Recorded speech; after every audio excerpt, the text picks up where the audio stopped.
أعوذ بالله من الشيطان الرجيم بسم الله الرحمن الرحیم۔ آج ذکر کر رہے ہیں کربلا میں شہید ہونے والے جون غلام ابو ذر کا۔ یہ کون تھا؟ کہاں سے آیا؟ کربلا میں کیسے شہید ہوا؟ کس معصوم کے ساتھ اس نے اپنی زندگی کا حصہ گزارا اور کیسے شہید ہوا؟ تمام ہماری ویڈیو دیکھنے والے حضرات کو ہم خوش آمدید کہتے ہیں۔ جون غلام ابو ذر یہ علاقہ نوبہ کا رہنے والا سیاہ فام غلام تھا۔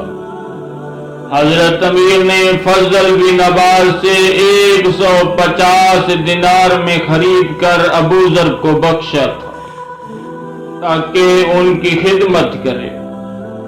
بس یہ ابو ذر کی خدمت میں رہا۔ جب خلیفہ عثمان نے ابو ذر کو ربضہ کی طرف جلا وطن کیا تو یہ ان کے ساتھ رہا۔ جب 31 یا 32 ہجری میں ابو ذر کا عالم غربت ربضہ میں انتقال ہو گیا تو جون واپس مدینے آ گیا۔ حضرت امیر کی خدمت میں رہا۔ پھر آپ کی شہادت کے بعد امام حسن کی رکاب میں رہا اور ان کی شہادت کے بعد امام حسین کی خدمت میں رہا اور امام زین العابدین کی نوکری کرتا رہا، حتیٰ کہ جب امام عالی مقام نے مدینہ چھوڑا اور کربلا میں آئے تو جون ساتھ تھا۔ جون آلات جنگ کی شناخت میں مہارت تانبا رکھتا تھا اور آلات حرب کی اصلاح میں بھی اچھی طرح واقف تھا، کیونکہ جب عاشورہ امام حسین کے خیام میں آلات جنگ کی اصلاح دیکھ بھال جون کی ہی ذمہ داری تھی۔ لہوف سید توس سے منقول ہے، جب جون نے اذن جہاد طلب کیا تو امام نے فرمایا، اے جون تو خوشحالی کے لیے ہمارے ساتھ تھا، اب ہماری وجہ سے مصیبت اور ہلاکت میں قدم نہ رکھ، میری طرف سے تجھے اجازت ہے، بے شک کسی جائے امن کی طرف چلا جا۔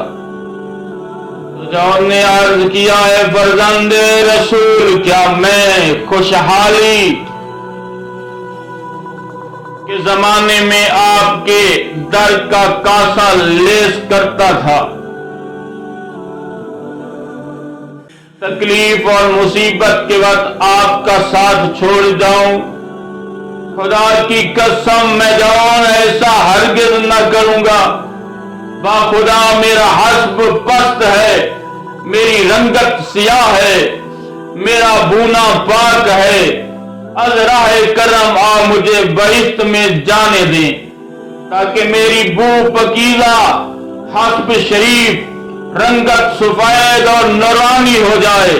خدا کی قسم میں نے ہرگز جدا نہ ہوں گا جبکہ اپنے سیاہ خون کو آپ کے خون کے ساتھ ملا نہ دوں۔ بس اجازت طلب کی، بحر جنگ میں غوطہ زن ہوا، 25 ملعون کو تحت کر کے شربت شہادت نوش فرمایا۔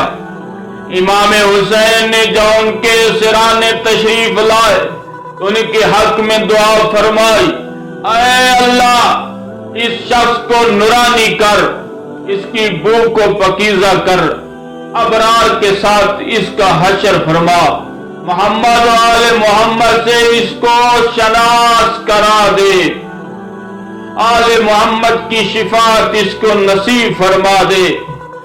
حضرت امام باقر نے اپنے باپ سے نقل فرماتے ہوئے کہا، جب بنی اسد میدان کربلا میں شہداء کو دفن کرنے آئے تو جون کی لاش ان کو 10 دن کے بعد دستیاب ہوئی، لیکن جون کی لاش سے عطر اور کستوری کی خوشبو آ رہی تھی۔ زیارت نایا، زیارت رجویہ میں جون پر سلام وارد کرتا ہوں، والسلام علیکم بجائے محمد المصطفیٰ۔ اگر آپ کو میری یہ ویڈیو پسند آئے تو میرے چینل کو سبسکرائب کریں اور بیل آئیکن کو دبا دیں تاکہ ہر آنے والے حقیقی اور اسلام کی شناخت کے لیے آپ تک ویڈیو پہنچ سکے۔ خدا حافظ، فی امان اللہ۔